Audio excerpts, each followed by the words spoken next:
So let's talk about EVs. So EVs is the big trend. Everyone's pushing it. Let's go by country. So first we've got America. Inflation Reduction Act provided massive subsidies for these EVs, a third of the sticker price for some EVs, and they're just not selling. A normal car takes about 43 days for a dealership to sell. Currently, EVs are stacking up in lots, and they are 95 days still there. 95 days it takes to get an EV off a lot. Dealers are losing $2,000 to $3,000, less than what they bought it for, to get rid of them, to get them off their lots, and it's still not selling.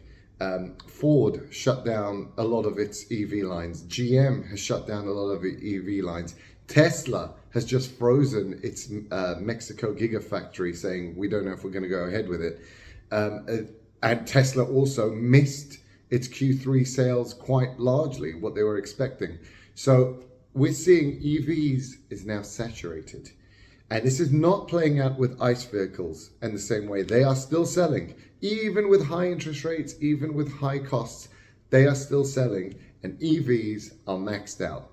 What do we have here? We have a crisis of the people that wanted to buy them, the first adopters, have already bought it. They've already got their Teslas, and it is a very hard, even with all those subsidies, to get other people to buy it. And so no one knows what to do now. So the plan is, and this is the bigger problem. I'll tell you the bigger problem. ICE vehicles went up in price because there was called supply chain issues from the pandemic, right? So they were very, very expensive, and they were meant to go back down, but they've not come back down. Why is that? The answer is the Biden administration is forcing all car manufacturers to have at least a third of their sales to be EV sales.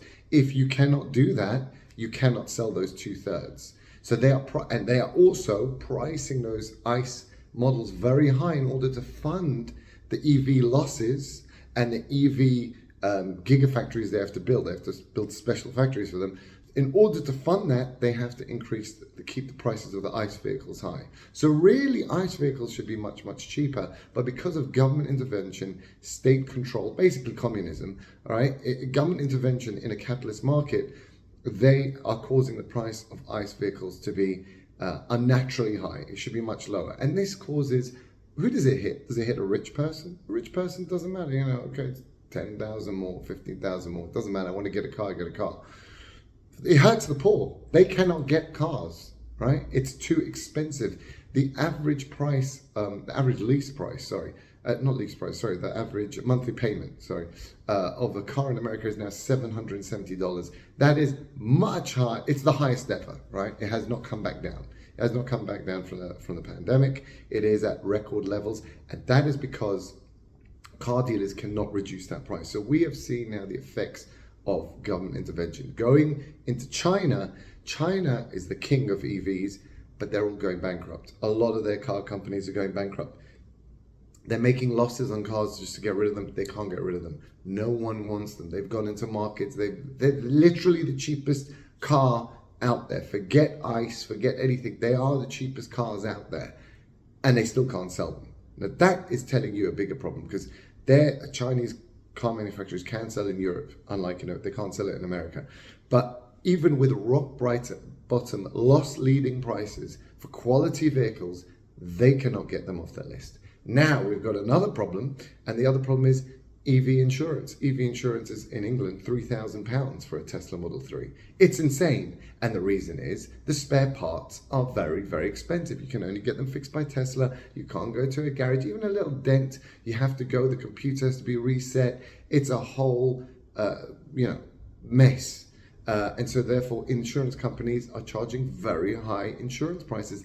Add on to the fact that if an EV gets into a fire, it's not, you can't even put it out, as we've seen in Luton, where the entire car park collapsed due to one EV. It wasn't actually an EV, it was a hybrid vehicle, due to that battery blowing up, and that fire is impossible to put out, and it sets fire to more hybrid vehicles. So it's actually a domino effect of disaster.